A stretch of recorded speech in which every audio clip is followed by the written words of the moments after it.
All right, let's do it right now. Let's just talk about how to pull it off. And the way this kind of thing looks in the end, when you think about it, is we're going to create a var sheet. So if I were just to open the big var sheet we have, I'm going to show you that this is what we're doing. We're creating the variables that go across these columns, right? And they go from, like, let's say here's where we started it, EW, page one, paragraph one, right? Well, page one, header one. Page one, paragraph one, page one, paragraph two, page one, header two, first case, right? And so on. And if we keep going along, right, then this is going to run all the way to where? Wow. Yeah, right here, right? Page 12, paragraph 6. Boy, does that look like a lot of work, right? Because then we have like whole lines and paragraphs in each of these cells, right? And it's like, man, how do we possibly get all that stuff done? Okay, I'm going to show you one of many ways to do it so that at least you understand how content transfers into Excel. That's the most important thing. Okay, how do I get content into Excel and then make it unique if it wasn't unique already? Okay, just to show you through the steps. Okay, so in order to pull this off, I need two things, really. I need, well, three things. I need to create a Word document. Okay, I'm going to go through the Word document into the final Microsoft Excel file. Now those two are my jobs, right? So I'm going to just say like a var sheet, plumber, okay? And you can get a lot more sophisticated with how you work on your var sheet plumber, right? Because it's the Word doc going with the Excel. You can figure out how you're going to organize your jobs, but let's just start there. So var sheet plumber, I want to create plumber content for plumber websites, so I'm going to use nationwide. So I want to think global, act local. So let me just start by saying I want to model after winning content on the internet.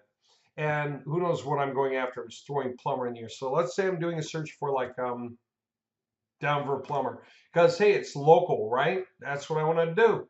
Now, I don't want to borrow content from the ads. They're not ranking, right? Usually ads are just separate. That's totally different. If these were organic listings, they may very well not rank. I don't want to pull information off of maps for a very similar reason. This is maps. This is a totally different ranking mechanism than our first and primary job, which is to rank organically. You can always come back and do the rest. I want to see what some of these organic guys on the front page, after all, there's 7,770,000 results.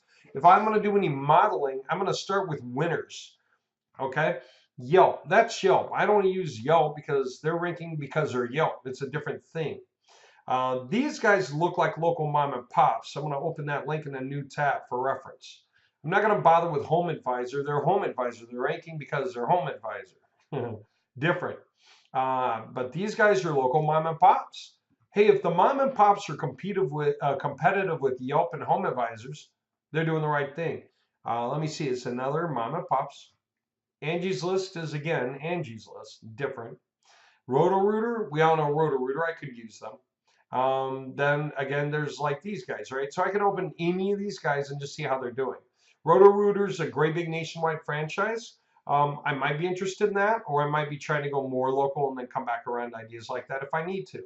Okay, but I like the idea that the mom and pops are ranking. I think they're ranking very directly because they're doing mom and pop stuff. Okay, local stuff. Okay, so I'm going to start here with this guy's website, right? And he's got a lot of stuff that he does apparently: plumbing, heating, cooling, electrical, drain cleaning, sprinklers, and water heaters. Yeah, that's quite a bit of stuff, right? But when I come down, let's just start with plumbing services, Denver Plumbing. Guess what? That says plumbing. It's got all this topic stuff about plumbing. Why do you think they're doing a good job of ranking? They got a lot of content. Let me see. Yeah, plumber today. Best plumbing in Denver. Plumbers in Denver. Denver plumber, right? Denver plumbing. Do you see these guys playing all the keyword angles? I sure do. They're smartly having a page for everything, right? And they're putting in different stuff. And then they have topics for every different thing, right? Whew. If I were to model their content to create my own, I could rapidly create content based on this content that I make unique. That is mine, not theirs. And I can make a page, make another, 12, 16 pages quick, right? Let's just take a look at another website that's also ranking well. Maybe I want to use some of the content from one, some from another. Again, plumbing with a bunch of plumbing topics. Then what? Heating, cooling, electrical. Well, if I'm going after plumbing, I want these pages here, and I want to borrow some of the content. They got a little content is like about us stuff. Then they've got individual. Now, again, I don't want to just grab these. I don't know if I'm going to make pages about these things at all. I make my home page last from the pages I generated internally. Okay. Then what? Okay, these are testimonials. You know, I can borrow for molding testimonials if I want. Believe it or not, most testimonials are molded on websites. They're formed. Yeah, and you might think, well, don't testimonials have to be real? The answer is no, of course not, because they don't have to relate. They're not the reason you buy from the company. They're indicative, okay? But the company needs to provide the service for you that they reference generally in the testimonials. They have to say, the guy came on time, he was courteous and professional, answered all our questions. And if that is generally the job they're going to do for you, that's the reason you're buying. You're not buying because John James, who lives in the city apparently, said that they did a great job for him. You're buying because what John James said is they did a good job. They answer my questions, fairly priced.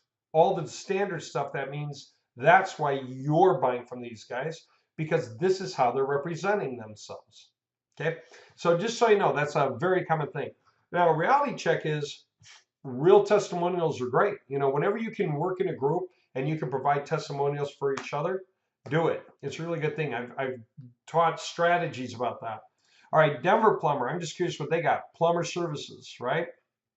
Oh, by the way, what about these inner pages? We never did look at them. These are some pretty good topics. Pipe replacement, sump pump repair, water pressure problems. Maybe some of those topics are not in this list over here. So I can mix and match to get good content concepts, right? Let's just see what we got here. Water pressure problems, what causes low water pressure, et cetera, right? Yeah, I mean, it's short. The page is short and sweet, but it's a topic. No reason I cannot use that to make a topic on my website. And I could go borrow some other content information from elsewhere as though I'm citing generally the information. Now, things worthy of quoting, you know, that's a quote. Everything else I want to rewrite through. Okay. What about these guys? Okay. Yeah, look at that. Tons of content, lots of content. And then they provide these additional services. Isn't that interesting? So it gives me more. Let's just go take a look at a couple of those real quick. I'm going to open them in a new tab, see what they say. Emergency plumber in Denver. Da, da, da, da. Look at that. Good content here. More content here. Totally useful. Okay. 90% of content for services is not copywritten because it says nothing new. The company would be wasting their money and time copywriting it because everything it says is generic. They couldn't even enforce it. That's like if I tried to create copywriting on instructions for how to unscrew the toothpaste lid from the toothpaste bottle.